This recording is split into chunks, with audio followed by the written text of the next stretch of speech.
Comment l'économie sociale et solidaire aborde la crise sanitaire et la crise économique en ce moment? Retour d'expérience aujourd'hui avec Arnaud Delataille. Bonjour Arnaud.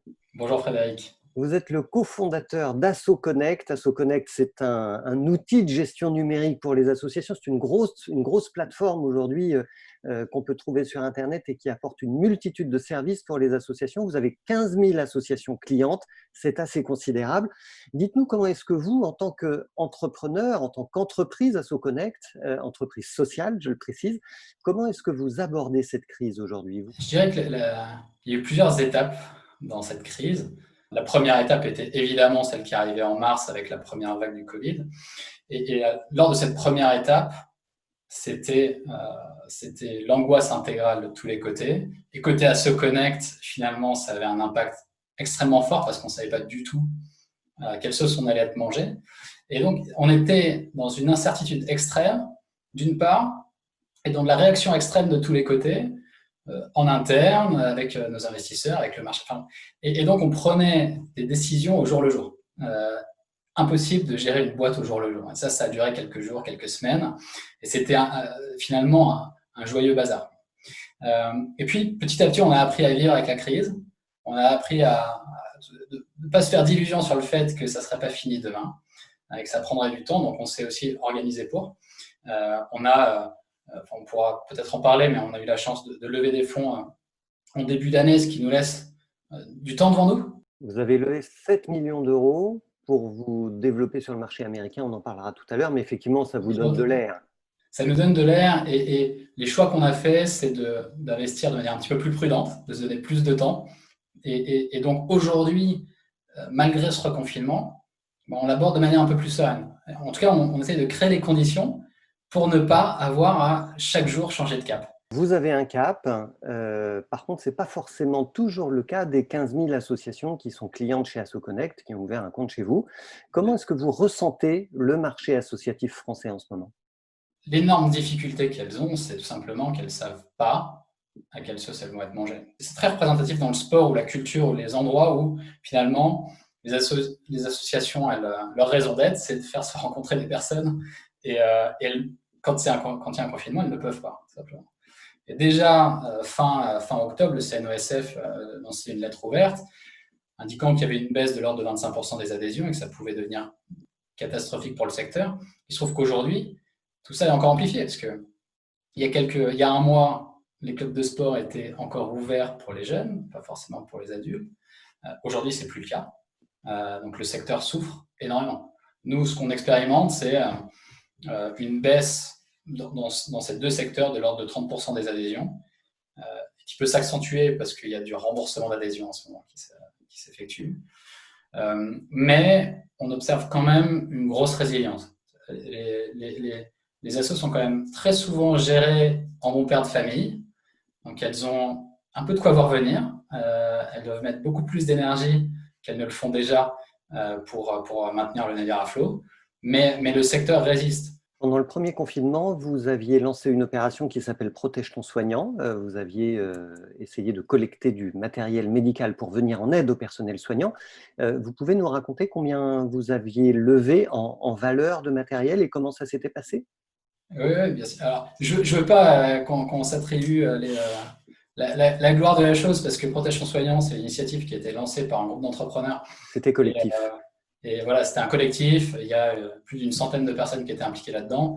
Et nous, on a une partie de l'équipe et moi-même contribué à amener notre petite pierre à tout ça. Et avec Protège ton soignant, l'objectif était de commander du matériel médical pour les soignants et les livrer dans un temps record. Voilà, donc, lien direct entre les fabricants et les services. Et donc avec ce collectif, on a collecté un peu plus de 7 millions d'euros en quelques semaines. Hein. Et on a livré des dizaines d'hôpitaux en matériel médical. Et ça a été une opération qui a été absolument magnifique. Oui. Vous pensez que les entreprises sociales, les entrepreneurs sociaux résistent mieux à la crise que les associations? Je pense qu'il n'y a vraiment pas de règle. Je pense qu'il n'y a vraiment pas de règle. Ne serait-ce que le secteur associatif, tout dépend des secteurs. Le secteur sportif culturel souffre énormément. D'autres secteurs souffrent moins, comme les assos professionnels. Donc ne serait-ce que le secteur associatif en soi est très hétérogène. Et puis les entrepreneurs sociaux, tout dépend s'ils sont plutôt côté tech, ceux qui sont dans le retail sont extrêmement impactés, quoi. Donc, honnêtement, très difficile de répondre à cette question. Vous, chez AssoConnect, on a compris que comme vous aviez levé des fonds l'année dernière, vous n'êtes pas en difficulté à court terme. Comment est-ce que vous imaginez demain? Je suis entrepreneur, donc je suis fondamentalement optimiste.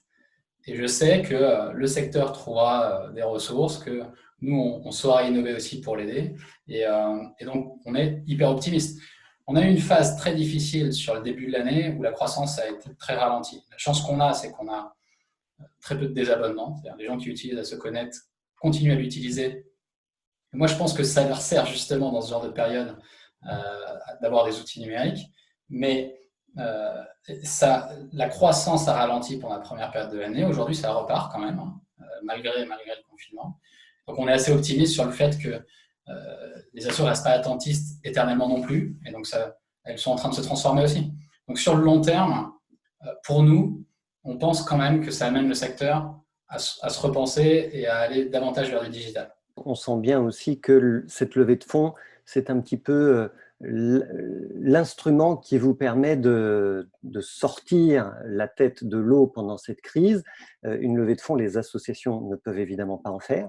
Donc, ouais, c'est peut-être plus simple pour les entreprises sociales bien structurées d'aller traverser une crise comme celle-ci. Oui, alors on a eu la chance que la levée de fonds arrive à ce moment-là, hein, aussi. Enfin, je ne le dis pas, il y a un facteur chance. Mais il y a quand même un paquet d'assos qui ont des réserves. Comme on le disait, elles sont quand même globalement, finalement, mieux gérées souvent que les entreprises. Et un fait qu'on connaît assez peu, c'est que les associations ont une durée de vie 2 fois supérieure en moyenne à celle des entreprises. Donc les assos sont quand même globalement bien gérés. Et même si c'est avec des cahiers et des tableaux Excel et qu'on essaye de changer ça, elles s'inscrivent dans la durée. Votre levée de fonds, Arnaud, l'année dernière, elle était de 7 millions d'euros pour vous développer sur le marché associatif américain. Ouais. Les États-Unis, évidemment, vivent une période très particulière. Comment est-ce que vous regardez l'évolution du paysage associatif américain et peut-être même des États-Unis tout court, en période post-électorale maintenant? Et comment est-ce que vous projetez sur l'année 2021? Parce qu'évidemment, j'imagine que vos projets américains ont été gelés pour un temps. Ouais, alors ça a été fortement ralenti. L'objectif de la levée, il était double. Le premier objectif était quand même de continuer à consolider ce qu'on a fait en France. Et donc d'aller beaucoup plus loin en France parce qu'il y a encore énormément de choses à faire. Mais effectivement, commencer à mettre un pied aux US et avoir des éléments qu'on appelle de traction, donc des premières preuves de concept aux US était un élément clé de la levée.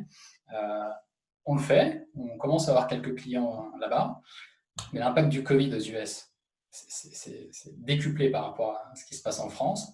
C'est absolument catastrophique. Et puis, tout ça a été relativement troublé par les élections américaines qui ont créé, là aussi, un fouillis incroyable. Tout le monde attendait de voir ce qui se passe. Le résultat est plutôt bon, donc on espère que là, ça va repartir dans les semaines qui viennent sur une bonne dynamique. Et oui, on a été beaucoup plus prudent. Ça reste un objectif pour l'année prochaine. Comme on le disait au début, vous gardez le cap. Merci beaucoup Arnaud Delataille pour ce partage d'expérience. Merci Frédéric. Avec Mediatico. À très bientôt, bonne chance à vous. À bientôt.